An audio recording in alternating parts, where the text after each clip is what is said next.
El famoso legado Gilsen. Ambrose Bierce, audiocuento editado por Juan Pablo Flores Montaño, para Cuentos Extraños, Weird Tales.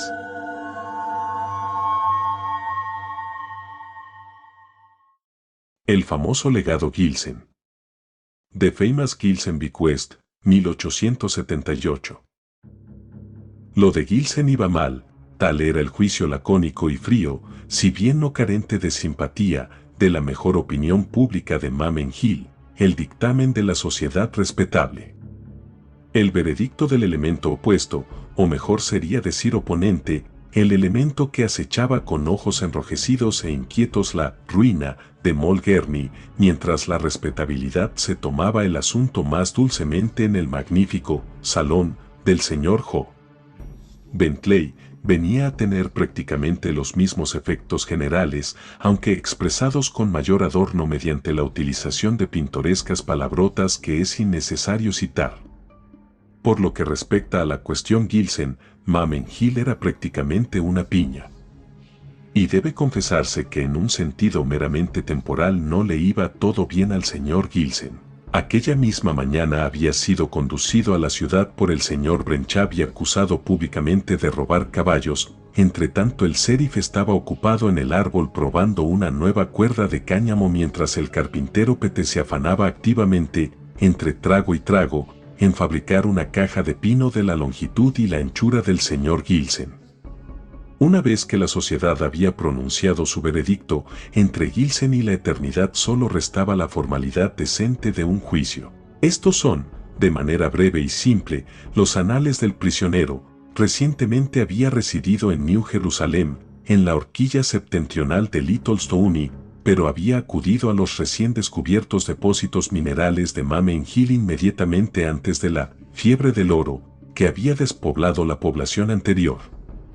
El descubrimiento de las nuevas excavaciones había sido oportuno para el señor Gilsen, pues muy poco antes un comité de vigilancia de New Jerusalem le había dado a entender que sería mejor que cambiara de vida y se fuera, para siempre, a algún otro lugar, y la lista de los lugares a los que podía acudir sintiéndose a salvo no incluía muchos de los campamentos anteriores, por lo que lógicamente se estableció en Mamen Hill. Como acabó por ser seguido hasta allí por sus jueces, ordenó su conducta con considerable circunspección, pero como no se sabía que hubiera trabajado decentemente ni un solo día en alguna labor aprobada por el rígido código moral local, aparte de jugar al póker, seguía siendo objeto de la sospecha general. A decir verdad, se conjeturaba que había sido el autor de las numerosas depredaciones osadas que se habían cometido recientemente en los diques de contención utilizando una batea y un cepillo. El señor Brenchab ocupaba un lugar destacado entre aquellos que habían cambiado las sospechas por una convicción firme. En cualquier momento, resultara o no oportuno, el señor Brenchab expresaba su creencia de que el señor Gilsen estaba relacionado con aquellas impías aventuras de medianoche, añadiendo su voluntad de abrir caminos a los rayos del sol a través del cuerpo de cualquiera que considerara adecuado expresar una opinión diferente, lo que en su presencia procuraba no hacer ni siquiera la pacífica persona más implicada en el tema. Pero con independencia de cuál fuera la verdad del asunto, lo cierto es que con frecuencia Gilsen perdía más polvo de oro puro en la mesa de Faro 1 de Ho. Bentley de lo que estaba registrado en la historia local que hubiera ganado nunca honestamente al póker durante toda la existencia del campamento, pero finalmente el señor Bentley, posiblemente porque temía perder el patronazgo más provechoso del señor Brenchab, se negó en redondo a que Gilsen cubriera con monedas la apuesta de la reina, dando a entender al mismo tiempo, a su manera sincera y directa, que el privilegio de perder dinero en aquel banco era una bendición que debía ir aparejada a la condición de una corrección comercial notoria y una buena fama social. Los habitantes de Hill consideraron que ya era el momento de ocuparse de una persona a la que el ciudadano más honorable del lugar se había visto obligado a rechazar a una costa de un considerable sacrificio personal. Particularmente el contingente que procedía de New Jerusalem empezó a mitigar su tolerancia, surgida por la diversión que les producía la metedura de pata que habían cometido al exiliar a un vecino de dudosa reputación enviándolo precisamente al mismo lugar al que ellos habían acabado por llegar. Finalmente, todos los habitantes de Mamen Hill eran de la misma opinión. Tampoco es que se expresara así, pero el hecho de que Gilsen debía ser ahorcado estaba en el ambiente. Pero en este momento decisivo de su historia, dio signos de haber cambiado de vida, aunque no fuera de corazón. Quizás se debiera tan solo a que como el banco se había cerrado para él, de nada le servía ya el polvo de oro. En cualquier caso, lo cierto es que los diques de contención no volvieron a ser molestados. Pero era imposible reprimir la abundante energía de una naturaleza como la suya, por lo que prosiguió, posiblemente por el hábito, los caminos tortuosos que ya había recorrido para beneficio del señor Bentley. Tras algunos intentos inútiles de dedicarse al robo en los caminos, si es posible utilizar un nombre tan duro para ese trabajo de carretera, hizo uno o dos modestos intentos en la conducción de manadas de caballos, y fue en mitad de una prometedora acción de este tipo, y precisamente cuando mejor le iban las cosas, cuando naufragó. Pues una neblinosa noche iluminada por la luna el señor Brenchap se topó con una persona que evidentemente tenía intenciones de abandonar aquella parte del país, sujetó el ronzal que relacionaba la muñeca del señor Gilsen con la yegua valla del señor Harper, le palmeó familiarmente la mejilla con el cañón de un revólver y le solicitó el placer de que le acompañara en la dirección contraria a la que iba viajando. Ciertamente, Gilsen lo tenía bastante mal. La mañana posterior a su detención fue juzgado, considerado culpable y sentenciado. Por lo que concierne a su vida en la tierra, solo restaba ahorcarle, reservando para una mención más particular su última voluntad y testamento, que con gran esfuerzo redactó en la prisión, y en el que probablemente por alguna idea confusa e imperfecta acerca del derecho de sus captores, legaba todas sus posesiones a su ejecutor legal, el señor Brenchap. Sin embargo, el legado incluía la condición de que el heredero bajara del árbol el cuerpo del testatario y lo plantara en tierra. De manera que el señor Gilsen iba a decir que fue, abandonado a su balanceo, pero me temo que ya he utilizado demasiados giros provincianos en esta relación directa de los hechos. Además, la forma en que la ley siguió su curso se describe con mayor precisión con los términos que empleó el juez al leer la sentencia. El señor Gilsen fue ahorcado. A su debido momento, el señor Brenchap, algo conmovido quizás por el cumplido de la herencia, fue a el árbol para recoger el fruto. Cuando bajó el cuerpo se encontró en el bolsillo del chaleco un codicilo debidamente firmado del testamento que ya hemos citado. La naturaleza de sus provisiones explicaba el hecho de que así se hubiera ocultado, pues si el señor Brenchap hubiera conocido previamente las condiciones por las que se haría cargo del legado Gilsen, sin la menor duda habría rechazado la responsabilidad. De manera breve, el codicilo venía a decir lo siguiente.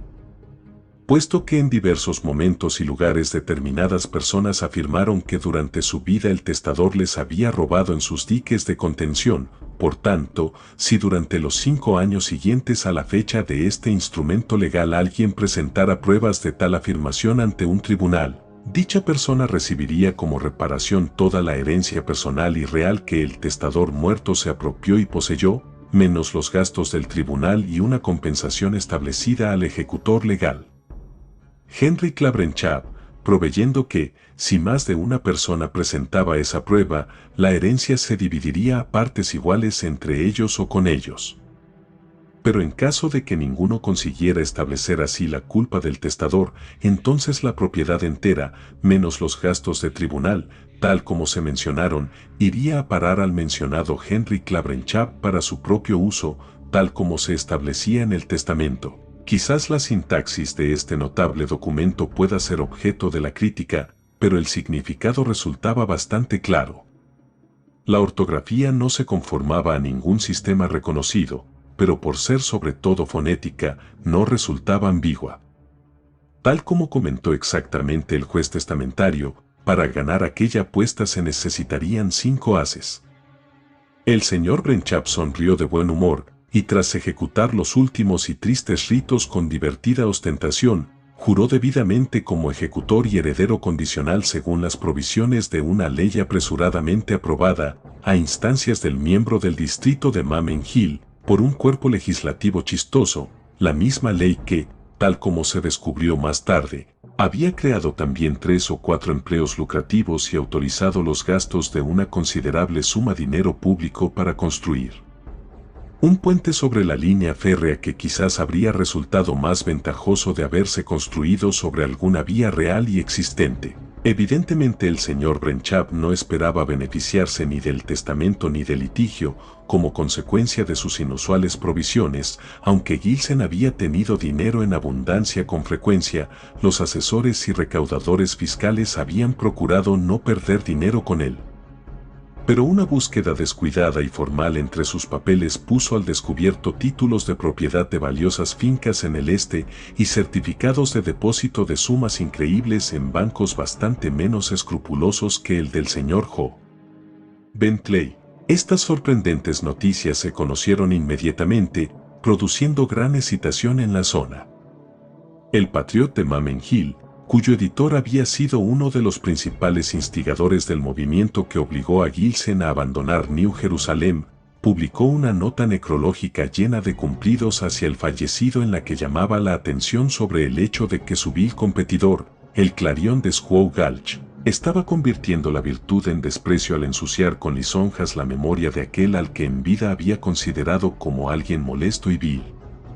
Sin embargo, el hecho es que sin dejarse intimidar por la prensa, los reclamantes del testamento no tardaron en presentarse con sus pruebas, y por grande que fuera el legado Gilsen, llegó a parecer claramente insignificante teniendo en cuenta el gran número de diques de contención del que se aseguraba había obtenido las riquezas.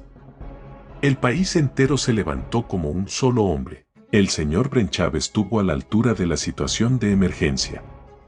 Con una astuta aplicación de humildes dispositivos auxiliares, levantó enseguida sobre los huesos de su benefactor un monumento costoso que sobresalía en altura sobre todos los otros del cementerio, y sobre él hizo juiciosamente que se inscribiera un epitafio que él mismo había compuesto y en el que elogiaba la honestidad, el espíritu público y las virtudes afines de aquel que dormía debajo, víctima de las injustas calumnias de la camada de víboras del calumniador. Empleó además a los mejores talentos legales de la zona para defender la memoria de su desaparecido amigo, por lo que durante 5 largos años los tribunales territoriales se ocuparon de todos los litigios abundantes que se relacionaban con el legado Gilsen. A los mejores hombres de leyes el señor Brenchap puso la capacidad de leguleyos mejores todavía, en la licitación por los favores que podían comprarse, ofrecía precios que desorganizaron totalmente el mercado. Los jueces encontraron en su mesa hospitalaria entretenimiento para el hombre y el animal, como nunca antes lo había habido en el territorio. A los testigos falsos les enfrentó con testigos de falsedad superior. Pero la batalla no se limitó al templo de la ciega diosa, sino que invadió la prensa, el púlpito y las salas de estar. Producía furor en el mercado, en la bolsa y en la escuela, en los barrancos y en las esquinas de la ciudad. Y en el último día del memorable periodo que limitaba la acción legal del testamento Gilsen, el sol se puso en una región en la que el sentido moral había muerto, la conciencia social se había vuelto cruel, y la capacidad intelectual había menguado y se había debilitado y confundido. Pero el señor Brenchap ganó en toda la línea. Sucedió aquella noche que el cementerio en el que, en una de sus esquinas, yacían las cenizas ahora honradas del fallecido caballero Milton Gilsen, quedó parcialmente cubierto por el agua. Con la crecida provocada por las lluvias incesantes, el torrente Cat había derramado por encima de sus orillas una colérica inundación que, tras socavar el suelo en múltiples lugares, había remitido en parte, como por vergüenza del sacrilegio, dejando al descubierto mucho de lo que se había ocultado piadosamente. Incluso el famoso monumento Gilsen, orgullo y gloria de Mamen Hill, había dejado de ser un vigoroso y erguido rechazo de la camada de víboras, había sucumbido a la corriente que lo socavó y había sido derribado. La macabra inundación había exhumado el pobre y podrido ataúd de pino, que yacía ahora expuesto a la luz en piadoso contraste con el pomposo monolito que, como un signo gigantesco de admiración, ponía de relieve la revelación. A ese deprimente lugar, atraído por una influencia sutil que no pretendió analizar ni tampoco resistirse a ella, llegó el señor Brenchap. Un señor Brenchap ya cambiado. 5 años de esfuerzo, ansiedad y vigilancia habían cubierto de parches grises sus cabellos negros, encorvado su hermosa figura, afilado su rostro y convertido su ágil modo de andar en un arrastrarse chocheante. Ese lustro de fiera lucha no había afectado menos a su corazón e intelecto. El buen humor despreocupado que le había impulsado a aceptar el legado del muerto había cedido ante un hábito de melancolía constante. Su intelecto firme y vigoroso había madurado dando paso a la blandura mental de una segunda infancia. Su entendimiento amplio se había estrechado hasta acomodarse a una sola idea, y en lugar de la incredulidad tranquila y cínica de tiempos anteriores, había en él una fe obsesiva en lo sobrenatural que aleteaba en su alma sombría como un murciélago que presagiara la locura. Confuso en todo lo demás, su entendimiento se aferraba a una sola convicción con la tenacidad de un intelecto hundido. Esa convicción era la creencia inquebrantable en la inocencia absoluta del fallecido Gilsen. Tantas veces lo había jurado así en el tribunal y afirmado en conversaciones privadas, con tanta frecuencia había sido tan triunfalmente establecido así por testimonios que su buen dinero le habían costado, pues ese mismo día había pagado el último dólar del legado Gilsen al señor Ho. Bentley, último testigo del buen carácter de Gilsen, que esa convicción se había convertido para él en una especie de fe religiosa. Le parecía la única verdad básica y decisiva de la vida, la única verdad serena en un mundo de mentiras. Aquella noche, mientras estaba sentado y pensativo sobre el monumento caído, tratando de descifrar bajo la débil luz de la luna el epitafio que 5 años antes había compuesto con una sonrisa que la memoria no había registrado, las lágrimas del remordimiento brotaron de sus ojos al recordar que él había sido el principal instrumento que provocó, mediante una falsa acusación, la muerte de aquel buen hombre, pues durante parte de los procedimientos legales, el señor Harper, por una consideración olvidada, había jurado que en la pequeña transacción con su yegua Vaya el fallecido había actuado en acuerdo estricto con sus deseos, que él mismo le había comunicado confidencialmente al fallecido, el cual los había ocultado fielmente a costa de su vida. Todo lo que el señor Brenchap había hecho desde entonces en favor de la memoria del muerto le parecía dolorosamente inadecuado, en su mayor parte mediocre, insignificante y degradado por el egoísmo. Mientras estaba sentado allí torturándose con esos lamentos inútiles, una débil sombra cruzó por delante de sus ojos. Al levantar la vista hacia la luna, que estaba a baja altura por el oeste, vio que la oscurecía una especie de nube vaga y acuosa, pero al moverse los haces de luz iluminaron uno de sus lados y percibió el perfil claro de una figura humana. La aparición fue haciéndose poco a poco más visible, estaba muy cerca de él.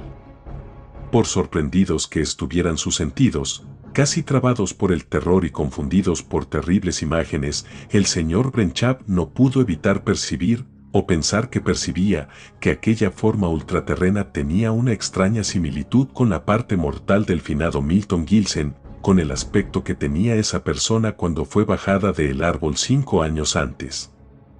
La semejanza era en verdad completa, incluso para sus ojos fríos, y en el cuello tenía una especie de círculo sombreado.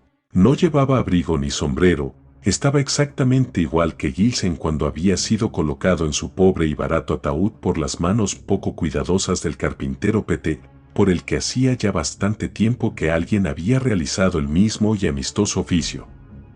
El espectro, si era tal cosa, parecía llevar en las manos algo que el señor Brenchap no podía descifrar claramente.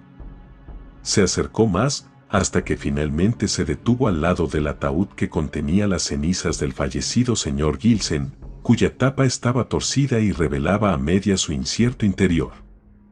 Inclinándose sobre él, el fantasma pareció lanzar en él una sustancia oscura de dudosa consistencia que llevaba en un cuenco, para después deslizarse furtivamente hacia la parte inferior del cementerio. Allí la inundación había trasladado, al retirarse, varios ataúdes abiertos, entre los que empezó a emitir gorgoteos junto con sollozos y susurros. Inclinándose sobre uno de ellos, la aparición cepilló cuidadosamente su contenido sobre el cuenco, regresó luego a su propio ataúd y vació en él el cuenco, lo mismo que antes. Repitió la misteriosa operación en todos los ataúdes que habían quedado abiertos, y a veces el fantasma metía el cuenco en el agua corriente y lo agitaba suavemente para limpiarlo de la arcilla más ruin, amontonando siempre los residuos en su caja privada. En resumen, la parte inmortal del fallecido Milton Gilsen estaba limpiando el polvo de sus vecinos y añadiéndolo previsoramente al suyo. Quizás fuera el fantasma de una mente trastornada en un cuerpo enfebrecido. Quizás fuera una farsa solemne representada por los espíritus burlones que pueblan las sombras que están a la orilla del otro mundo. Dios lo sabrá, a nosotros solo nos queda el conocimiento de que cuando el sol del siguiente día tocó con su luz dorada el cementerio en ruinas de Mamen Hill, el más amable de sus rayos iluminó el rostro inmóvil y blanco de Henry Brenchap, muerto entre los muertos.